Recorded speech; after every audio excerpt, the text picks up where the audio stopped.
예, 감사합니다. 오늘 12월 달을 맞이해서 지금 한 달 동안 지금 우리가 교회가 무엇인지에 대해서 좀 생각을 하고 있습니다. 사실 여러분들도 알다시피 제가 강해 설교를 합니다. 그래서 어느 한 성경을 책을 정해놓고 지금 강해 설교를 하는데 사도행전을 지금까지 공부를 하다가 그 사도행전에서 사도 바울이 1차 전도 여행과 2차 전도 여행 그리고 3차 전도 여행 로마의 전도 여행을 가는 그 과정 속에서 그 기록되어졌던 서신들을 사도행전과 함께 이렇게 둘러보고 있는 거 여러분 아마 기억하실 겁니다. 그런 가운데에서 지금 얼마 전까지 우리가 에베소서를 공부를 했었고요. 이제 에베소서 공부하고 난 이후에 새해부터는 이제 골로새서라는 그 서신을 공부할 계획입니다. 그 가운데에서 오늘 12월 달과 함께 새해의 1월 달을 요 기점으로 해서 우리 교회가 하나님 앞에서 받은 그 사명과 함께 교회가 어떤 곳인가, 교회가 어떤 본질과 정체를 갖고 있는가에 대해서 지금 12월 한 달 동안 저희가 좀 생각을 해보고 있습니다.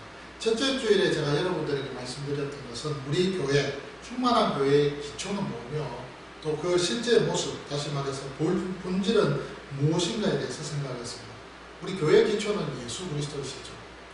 그리고 그의 몸의 그 모든 실제 모습들은 뭐냐? 우리가 그 지체다. 그리스도는 머리시요. 그리고 우리는 그의 지체요. 그의 몸이다. 라고 그렇게 말씀을 드렸습니다. 이 모습 자체는요. 생명력이 넘치는 그러한 조직입니다. 그래서 유기적인 조직이라고 합니다. 영원한 생명을 소유한 그 사람들의 모인 그 장소, 그 모임, 그것이 바로 우리 교회의 실제 모습이라고 말씀드렸습니다. 둘째 주일에 제가 말씀드렸던 것은 보통 교회가 추구하는 것은 무엇을 추구하는가에 대해서 생각했습니다. 사실 마태복음 28장 18절에서 20절의 그 말씀을 통해서 예수님께서 마지막에 우리에게 명령하셨던 그 명령의 사명, 그것이 바로 보통 교회가 추구하는 그 내용이라고 말씀을 드렸죠. 이른바 사도신경에서 나오고 있는 공교회라는 그 표현입니다. 보통교회, 공교회, 일반적인 교회가 반드시 감당해야 할 그 사명. 예수님은 그 부분에 대해서 제자 삼는 일이 그것이 바로 교회가 일반적으로 가져야 될 사명이라는 사실을 가르쳐 주셨습니다. 그리고 그 제자 삼는 그 일에 있어서 그 방법은 세례를 베풀고 그리고 또한 그 말씀을 가르치는 일에 힘을 써야 된다고 그렇게 설명을 드렸죠. 자, 오늘은 세 번째 주일입니다. 오늘 세 번째 주일의 이 말씀에서는 우리 교회가 그러면 추구하고 있는 것은 무엇인가에 대해서 좀 생각을 해보려고 합니다. 우리 충만한 교회가, 우리 교회가 지금 추구하고 있는 것은 어떤 것입니까? 다른 말로 이야기하면 지금까지 우리가 보통 교회에서 일반 교회에서 공교회에서 추구하고 있는 것은 분명히 제자 삼는 일입니다. 그 제자 삼는 그 일에 있어서 더 구체적으로 더 좀 명확하게 좀 더 우리가 개인적인 그 개체 교회에서 우리 교회가 추구하고 있는 그 일은 무엇인가? 그것은 하나님의 소원이 사랑으로 완성되는 거룩한 3대 언약 공동체를 만들고 싶어하는 교회가 바로 우리 충만한 교회입니다. 이 모토는요, 영원히 변하지 않습니다. 매 교회마다, 매년마다 교회들이 어떤 표를 정합니다. 그 표를 정할 때마다 매년 목사님들이 굉장히 고심들을 많이 합니다. 고민들을 참 많이 합니다. 그 고민 속에서 많은 생각들을 하면서 어떻게 하면 올 한 해를 또 앞으로 어떤 식으로 내가 교회에서 목회를 해야 할 것인가에 대해서 많은 이제 생각들을 하시게 되어집니다.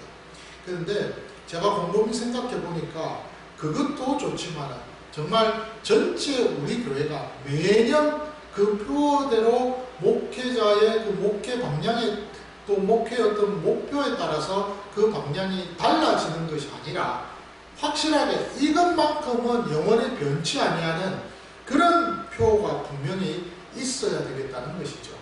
그래서 그 표에 대해서 고민을 하던 중에 오늘 이 표가 생각이 났습니다. 하나님의 소원이 사랑으로 완성되는 거룩한 3대 언약 공동체, 이러한 교회를 만들기 위해서 우리 충만한 교회는 힘쓰고 또 달려나가고 있습니다. 제가 이 말씀을 하게 된 것은 우리 교회가 추구하는 이 목표가 사실은 1차적으로 우리 공교회, 보통교회가 이야기하고 있는 제자 삼는 그 일에 있어서 사실은 더 구체적인 것입니다. 가정을 통해서 하나님의 소원을 가족들을 중심으로 해서 그렇게 해서 함께 완성시켜 나가보자는 것이죠. 그런 측면에 있어서 오늘 본문에 나오는 이 창세기 18장 19절에 있는 이 말씀은 참 좋은 말씀이 아닌가 생각합니다. 내가 그로 그 자식과 권속에게 명하여 여호와의 도를 지켜 의와 공도를 행하게 하려고 그를 택하였나니 이는 나 여호와가 아브라함에게 대하여 말한 일을 이루려 함이니라. 이 말씀입니다. 사실 오늘 이 18장에 나오는 이 19절 말씀을 생각하는 이 전후에 보면 사실 하나님께서 아브라함에게 내가 너에게 아들 주겠다고 그렇게 약속하시기 위해서 나타나셨습니다. 그것이 18장에 보면 1절에서 15절까지의 내용입니다.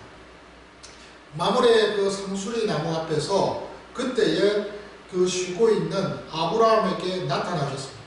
그리고는 그 거처에서 쉬고 있는 아브라함에게 나타나셔서 하시는 말씀이 난 내가 내년 이맘때쯤 너에게 아들 주겠다고 그렇게 하나님께서 아브라함에게 약속을 하셨습니다. 그 약속을 하시고 난 이후에 그냥 그 자리에서 떠나시려고 하셨는데 그 떠나시는 그 과정 속에서 고민을 하셨던 것 같습니다. 그래서 하나님께서 고민을 하시는 그 가운데에서 내가 앞으로 어떤 일을 행할 것인지에 대해서 아브라함에게 알려주지 않는다면 이거 아니지 않느냐라고 그렇게 하나님께서 말씀을 하셨습니다. 그리고 나서는 오늘 본문에 보면 16절부터 앞으로 일어날 그 모든 일들에 대해서 아브라함에게 가르쳐 주십니다. 사실 여러분, 좋은 소식을 알려주고 난 이후에 나쁜 소식을 알려준다. 어떤 면에서는 좀 그런 것 같아요. 병 주고 약 주고 그런 식이지 않습니까? 그렇잖아요. 예. 누가 그런 말을 하더라고요. 자, 좋은 소식하고 나쁜 소식이 있는데 이 좋은 소식과 나쁜 소식 이 둘 중에 뭐부터 들을래? 그럼 당연히 여러분들 무슨 소식부터 듣고 싶어요? 좋은 소식부터 듣고 싶죠. 예. 그래서 좋은 소식 먼저 듣게 되고 그렇게 합니다. 그런데 오늘 여기 본문의 18장에 보니까 하나님께서 아브라함에게 기쁜 소식을 전합니다. 내년 이맘때 아들 주겠다. 참 얼마나 정말 기다렸던 소식 아닙니까? 그런데 그 소식을 듣고 얼마나 즐겁고 기뻤겠습니까? 얼마나 참 그 일에 대해서 환호성이 있었겠습니까? 그런데 그 다음 이야기가 16절부터 나옵니다. 그 내용이 뭐냐면 소돔과 고모라의 심판에 대한 이야기가 나타나고 있다는 사실입니다. 그런데요, 이 18장 전체의 내용을 아우러서 이렇게 살펴보면 그 어떤 초점이 누구에게 가 있느냐면 아브라함에게 가 있다는 사실입니다. 소돔과 고모라에게 가 있는 것도 아니고 어떤 다른 일반적인 하나님께서 어떤 계획을 세우고 그 일에 대해서 계획한 것에 초점이 가 있지 않습니다. 오직 아브라함, 그에게 가 있습니다. 그리고 하나님은 그 아브라함에게 그 관심을 가지시고 그 아브라함을 통하여서 앞으로 일어날 일들과 행하실 일들에 대해서만 관심을 지금 기울이고 계신다는 사실입니다. 그렇게 지금 오늘 전체 18장은 이루어졌습니다. 사실 여러분, 아브라함에게는 아들이 있습니다. 그렇죠? 창세기 16장에 보면 벌써 하갈이라는 그 여종을 통해서 이스마엘이라는 아들을 얻었습니다. 그렇기 때문에 어떤 면에서 세상적인 어떤 그런 법칙에 따르면은 아무리 적자손이 아니라 하더라도 소자라 할지라도 아들이기 때문에 대물림을 해서 그 족장의 그 대를 이을 수 있는 자격을 가지고 있는 것 사실입니다. 그럼에도 불구하고 하나님은 이스마엘을 통해서 어떤 일을 계획하고 싶지 않으셨던 것 같습니다. 그것은 왜 그러냐? 온전한 가정을 통해서 하나님께서 온전한 과정을 거쳐서 하나님의 일을 하고 싶었기 때문입니다. 그렇기 때문에 하나님께서는 아브라함에게 내년 이맘때에 너에게 아들을 주시겠다고 그렇게 약속을 하셨다는 것입니다. 그러니까 단순히 마무리 상술이 그 앞에서 거처를 마련해 놓고 쉬고 있는 그 아브라함을 만나러 오신 것이 어떤 함께 식사하면서 즐기기 위해서 오신 것이 아니었어요. 분명히 앞으로 큰 일에 대한 어떤 대사에 대한 그 일을 서로 상의하고 그것을 알려주고 그 일에 대해서 함께 그 마음을 같이 할 수 있는 그런 어떤 시간을 함께 공감하기 위해서 하나님은 아브라함에게 찾아오셨다는 사실입니다. 그리고는 찾아오셔서 그 일을 하나하나 지금 가르쳐주고 계십니다. 그러니까 아브라함 그 자신이 주체가 되어져 있습니다. 물론 하나님이 주체이시지만 그 하나님이 주체 되신 그분이 지금 그 모든 사건과 그 역사 속에 중심 속에 아브라함이라는 한 인물을 지목하시고 그 아브라함을 통하여서 그 일들을 지금 행하고자 하셨다는 사실입니다. 그도 온전한 가정이 이루어질 그 아브라함, 그 가정을 통해서 하나님이 그 일을 행하시겠다는 것이죠. 그래서 오늘 18장 19절, 16절 이하를 쭉 읽어보시면 아브라함이 소돔과 고모라 성 그 심판에 앞서서 기도합니다. 그 모든 성 안에 있는 주민들을 위해서 기도를 하고 있습니다. 의인이 몇 명이면은 하나님 멸망시키지 않으시렵니까?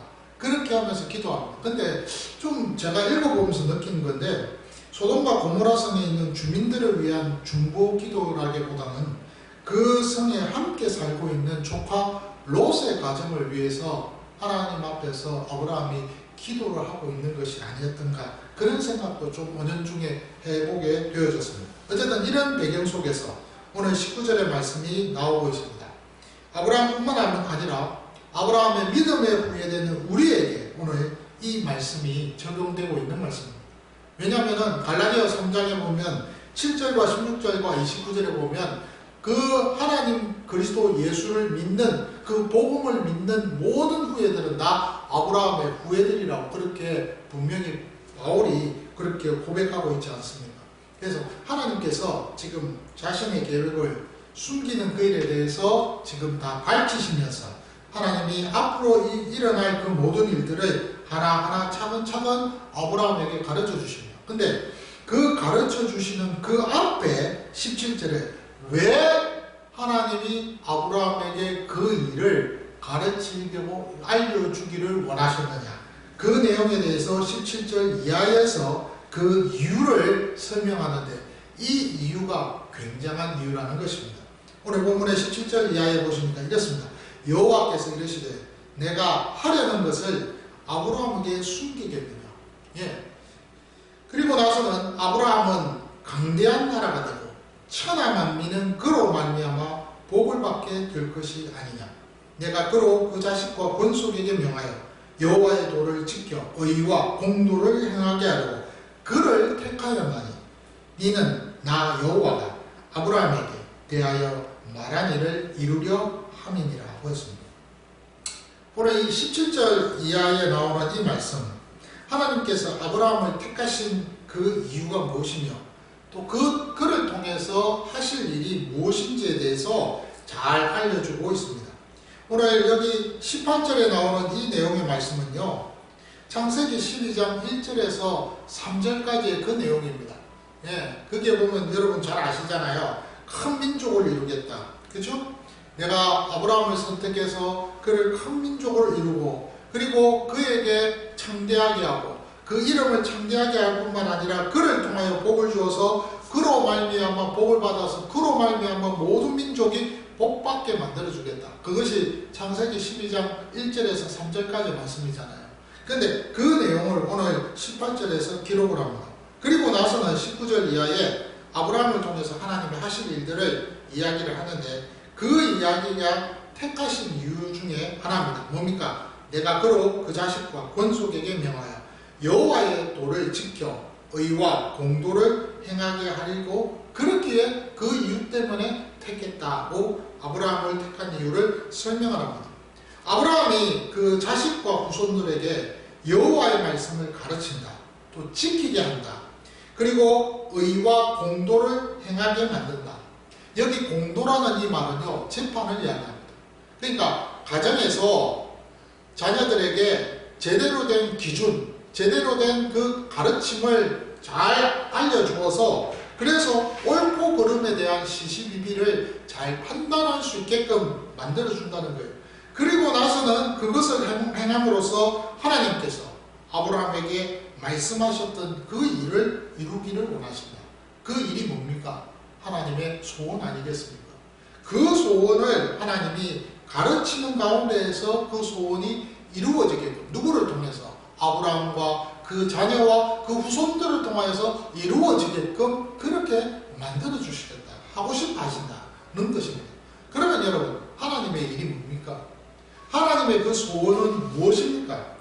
오늘 여기 본문에 보니까 천하 만민으로 말미암아 복을 받게 한다는 내용이 나옵니다.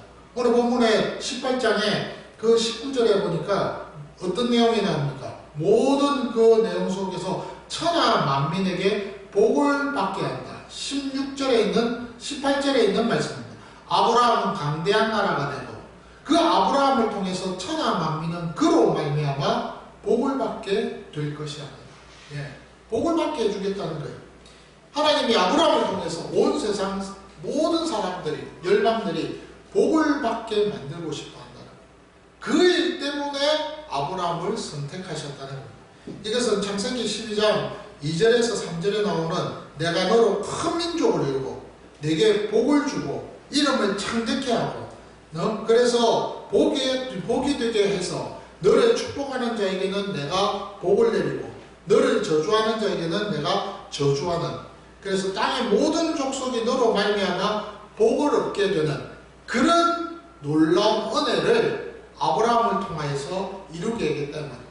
이 말은 아브라함이 큰 민족을 이루고 난 후에 하나님께서 계속해서 이야기합니다. 큰 민족은 애굽이라는 나라에서 이루어졌잖아요. 그 애굽이라는 나라에서 그 아브라함이 그 12명의 그런 부족들, 그 지파들을 통하여서 이제 만들어지고 그래서 그것이 엄청난 민족이 되어졌습니다. 그 민족, 큰 민족이 되고 난 이후에 출애굽기 19장 4절에서 6절의 말씀에 보니까 거기에서 어떤 내용이 나옵니까? 너희를 제사장 나라로 삼겠다.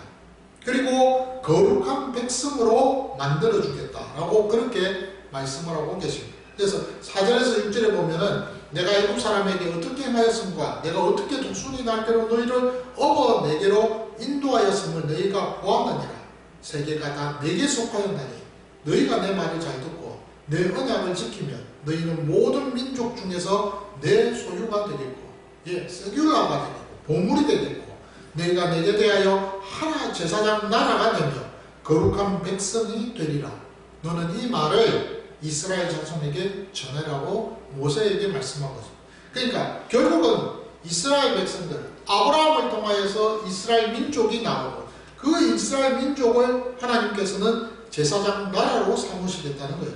그리고 거룩한 백성으로 삼으신다는 거예요. 그리고 나서는 하나님께서 아브라함에게 주신 그 구체적인 그 소원을 이제 알려주시면서 그러면서 이제 더 나아가서 하나님은 더 원대한 꿈을 그들에게 그 일을 가르쳐 주셨는데 예레미야 31장 33절에 있는 그 말씀이에요. 그 말씀 여러분 잘 아시는 말씀입니다. 뭡니까? 그날 후에 내가 이스라엘 집과 맺을 언약이 있는데 내가 나의 법을 그들의 속에 두며 그들의 마음에 두고 기록하여 나는 그들의 하나님이 되고 그들은 내 백성이 된다는 말씀이에요.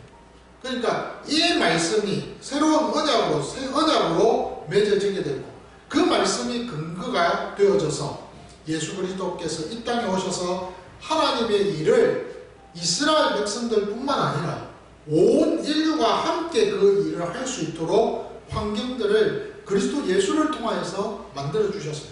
그분이 십자가에 죽으심으로 말미암아 그래서 그 모든 죄를 인류의 죄를 다 용서하시고 그 속에서 하나님의 백성들이 온 인류가 함께 이 일을 할 수 있도록 그렇게 그 모든 일들을 만들어 주시고 이것이 바로 교회의 사명이 된 것입니다. 이 교회의 사명을 감당할 수 있게끔 사도 베드로가 분명히 이야기합니다. 뭐라고? 사도행전 베드로전서 2장 9절에서 10절입니다. 너희는 택하신 족속이요. 예. 그 다음에 왕같은 제사장들이요. 그리고 그 다음 말씀 거룩한 나라요. 우리 백성을 가리켜서 거룩한 나라라고 이야기했습니다. 그리고 그의 소유가 된 백성이라. 세귤라. 예. 보물이라는 거예요. 그러면서 이는 너희를 어두운 데서 불러내요. 예. 누구? 이방인들을. 그래서 그의 기이한 빛에 들어가게 하신 이의 그 아름다운 덕을 우리도 똑같이 선포하게 우리에게 사명을 주셨어요. 그래서 너희는 전에는 이제 백성이 아니더니, 예, 전에는 백성이 아니었어요. 아들이 아니었어요. 예, 가족이 아니었어요. 이제는 하나님의 백성이요. 전에는 긍휼을 얻지 못했지만 지금은 긍휼을 얻은 자가 되었다. 베드로를 통하여서 이 놀라운 선언을 우리에게 가르쳐 주셨습니다. 그래서 여러분, 우리가 하나님의 일을 할 수 있는 자격을 가질 수 있게 되어졌다 이 말입니다. 이런 놀라운 과정과 이런 놀라운 그 진행 속에서 역시 우리 충만한 교회 역시 이 일을 감당할 수 있는 은혜를 누리게 되어졌다는 말입니다. 그러니까 여러분, 오늘 이 말씀을 쭉 읽어보면서 여러분 어떻습니까? 하나님의 일을 감당하는 데 있어서 우리를 통하여서 그 일을 감당하게끔 만들어주셨다. 얼마나 감사드립니까? 구체적으로 말하면 하나님이 이 일을 이루시는 데 있어서 그 주체와 과정을 누구를 통해서? 거룩한 3대 언약 공동체를 통해서 그 일을 할 수 있게끔 만들어주셨다는 거예요. 이 공동체는요, 우리가 잘 아는 대로 교회입니다. 교회가 바로 이 거룩한 공동체입니다. 신학적으로 말하면은 예수 그리스도를 믿는 모든 사람들의 모임이 바로 교회잖아요. 근데 그 교회가 일반적으로 생각할 때 우리는 교회 하면 다 어떻게 생각합니까? 교회 건물을 생각합니다. 사실 그 무리들이 교회잖아요. 그런데 여기서 우리가 한 가지를 알아야 할 것이 있습니다. 그것은 뭐냐면 우리 모두가 다 그리스도 예수 안에 있는 자들이고 예수 그리스도를 믿는 모든 사람들이 그 모임이기 때문에 그것을 기준으로 했을 때에 우리 모두는 하나님의 일을 감당할 수 있는 그런 자격을 갖게 되어졌다는 것입니다. 그래서 하나님은 구약시대부터 언급을 하십니다. 뭐라고? 3대의 가정도 포함시키고 있다는 거예요. 그래서 여러분, 교회라고 했을 때는 지금 여기 함께한 교회들도 교회지만 뭐예요? 가정도 교회가 됩니다. 여러분 한 분 한 분도 뭐예요? 다 교회입니다. 그러니까 교회는요, 예수 그리스도가 모여있는 그 장소가 모두가 다 교회가 되어진다는 말입니다. 그런 교회로서 오늘 하나님께서는 지금 창세기 18장 19절에서 말씀합니다. 자식과 그 권속에게 가르치라는 말씀을 하고 계십니다. 이 내용은요, 변함이 없습니다. 변함이 없습니다. 부모가 자녀에게 또 그 후손에게 하나님의 도를 가르쳐서 하나님의 일이 어떤 일인지를 알려주므로 그 일에 힘쓰게끔 해야 되는 것입니다. 그렇기 때문에 여러분, 가정이 교회가 되고요, 교회가 가정이 됩니다. 그리고 더 나아가서 가족입니다. 에베소서 2장의 19절에 있는 그 말씀에 보니까 우리 모두는 하나님의 권속입니다. 교회가 하나님의 가족입니다. 그래서 그리스도 안에서 우리 모두는 가족이기 때문에 형제님, 자매님 이렇게 부르잖아요. 우리 모두는 형제고 자매고 한 아버지를 모시고 한 영을 모시고 나아가는 공동체인 것입니다. 혈육의 공동체도 분명히 가정입니다. 동일한 가족입니다. 그런데 여러분, 그 동일한 가족이었던 그 혈육의 공동체가 또한 그리스도 예수를 한 몸으로 그 그리스도 예수를 나의 구주로 믿는 그런 가족이라고 한다면 그 역시 하나님 앞에서 믿음의 가정으로 교회가 될 수가 있다는 말입니다. 그래서 아버지가 아들에게 또 그 아들이 또 자녀들에게 그 다음에 계속해서 자자손손 대대토록 하나님의 도를 그 가르치는 그 일에 힘을 쓰고 애를 써야 된다는 말입니다. 그래서 지난주에 제가 말씀드렸죠. 마태복음 28장 18절 이하에서 분명히 이야기합니다. 예수님 하신 말씀입니다. 내가 너희에게 분부한 그 모든 것들을 가르쳐 지키게 만드는 겁니다. 부모가 해야 할 일은 믿음의 유산을 전해주는 것은 여러분 가르치는 겁니다. 신앙을 가르치고 복음을 가르치고 말씀을 가르치는 것입니다. 근데 그 가르치는 것만 있는 것이 아니에요. 그 말씀을 가르치고 그것을 보여주는 데에 힘을 써야 된다는 사실입니다. 제가 우리 교회 소식에 이번에 보면 부모님 오늘도 우리 아이들은 영과 진으로 예배드리는 당신을 보며 믿음이 자라납니다 라고 그렇게 기록하고 있는 걸 여러분 읽어보십니까? 주보 뒷면 이번에 보면 있습니다. 제가 이것을 언제부턴가 넣었습니다. 왜 그랬을까요? 그것은요 말로 가르치는 것도 있지만 보여주는 것도 중요하다는 거예요. 아무 의미가 없는 듯 보이지만 그러나 분명한 것은 우리의 신앙은 가정에서부터 시작된다는 사실입니다. 가정에서부터. 그래서 하나님의 일 역시 가정에서 시작이 되어지고 가정에서 완성이 된다는 거예요. 그러면 여러분 궁금해하실 겁니다. 아니 목사님 그러면 부모가 교회를 다니지 않고 신앙생활하지 아니하는 그 자녀들이 특히 교회 학교에 와서 그 아이들이 어린이들이 지금 신앙생활하는데 그럼 어떻게 하면 좋습니까? 예, 제일 좋은 방법은 그 부모를 전도해서 함께 예배드리고 함께 신앙생활할 수 있게끔 만드는 것이 더 좋은 방법이겠죠. 그 어린 아이를 통하여서 전도가 되어지고 그래서 그 부모가 교회에 와서 함께 예배하며 신앙의 공동체 안에서 그 복음을 듣고 그 신앙이 무럭무럭 성장하고 양육되어서 성장하고 자라는 것 그것이 제일 좋은 방법입니다. 근데 그렇게 하지 못할 때는 어떻게 해야 됩니까? 그럴 때는 믿음의 부모된 자 누굽니까? 교사입니다. 그 교사들이 그 어린 아이들을 잘 양육하고 성장시키고 본을 보여줌으로써 그들이 흐트러짐 없이 이 땅에서 이 세상에서 신앙생활 할 수 있게끔 만드는 것이 바로 교사의 역할이고 그것이 교사의 영향력이라는 사실입니다. 그래서 교사가 중요하다는 거예요. 그래서 교사가 신앙의 부모, 영의 부모가 될 수 있다는 말입니다. 좋은 예가 아브라함 링컨입니다. 그리고 무디라는 선생님입니다. 제가 이 두 인물을 여러분들에게 언급하는 것은 아브라함 링컨은요 주일학교를 다니면서 좋은 선생님을 만났습니다. 그 선생님을 통해서 또한 성경을 알게 되었고 그 성경을 읽는 가운데에서 그는 새로운 세계를 발견하게 되어졌습니다. 근데 동일하게 무디라는 사람도 마찬가지였어요. 무디라는 이 친구, 이분도 어른도 바로 캠벨이라는 선생님을 통해서 그래서 좋은 그러한 점으로 양육을 받고 성장해서 위대한 부흥사가 되어졌잖아요. 물론 그 앞에 무디의 어머니의 그 숭고한 희생과 그 사랑과 기도가 있었습니다. 매주일마다 깨끗한 옷을 무디에게 입혀서 그 교회를 보내는 형들과 누나들의 손에 이끌려서 가는 그 무디의 모습. 그러나 그것은 어릴 때의 생각이었고 정말 예수 그리스도를 그 구두방 디컨에서 만났을 때 도움을 줬던 사람은 그의 주일학교 선생님이었던 캠벨이라는 선생님이었습니다. 그러니까 여러분 참 교사가 중요합니다. 어쨌든 여러분 우리에게 있어서 가정은요 이렇게 소중합니다. 가정만 교회가 될 수 있습니까? 아닙니다. 나라도 교회가 될 수 있고요. 그리고 우리가 속해 있는 모든 공동체 안에 나를 중심으로 해서 나와 동일하게 신앙을 고백하고 있는 그 사람들이 함께 있다면 그곳은 바로 교회입니다. 그리고 그 교회는요 하나님께서 우리에게 주신 은혜요 복입니다. 그곳에서 우리는요 안식을 누립니다.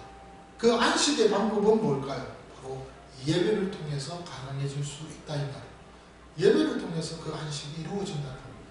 그래서 오늘 여러분 우리 교회가 추구하는 이 내용의 말씀을 기억하시기 바랍니다. 영구포 표입니다. 하나님의 소원이 사랑으로 완성되는 거룩한 언약 3대 공동체라는 이 표, 변함없는 표입니다. 매년마다 우리에게 있어서 주시는 표가 있지만 그 매년마다 주시는 그 표 속에서 영구적으로 영원히 변하지 않는 이 표를 우리의 가슴에 새기고 마음에 새기고 우리 충만한 교회가 하나님 앞에서 하나님의 말씀대로 가정을 중심으로 하나님의 뜻을 가르치는 그 일에 힘을 쓰는 그러한 교회로서 더욱더 힘써 달려나가기를 소원합니다. 사실 여러분 사실 현실적으로 보면은 아빠가 예수를 믿든지 아니면 엄마가 예수를 믿든지 어쨌든 짝믿음 가정이 있습니다. 그 짝믿음 가정은 어떨까요?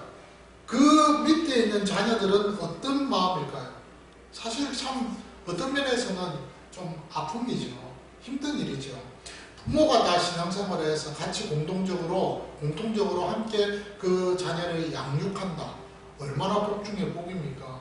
그런데 그러지 못할 때 그것은 현실적으로 마음 아픈 일입니다. 그런데요, 놀라운 것은 그런 가운데에서도 그 양 부모 중에 한 사람이라도 신앙생활을 하고 있다면 그 사람이 하나님의 말씀을 가르치는 일에 힘을 써야 됩니다. 자녀들에게 정말 힘써야 됩니다.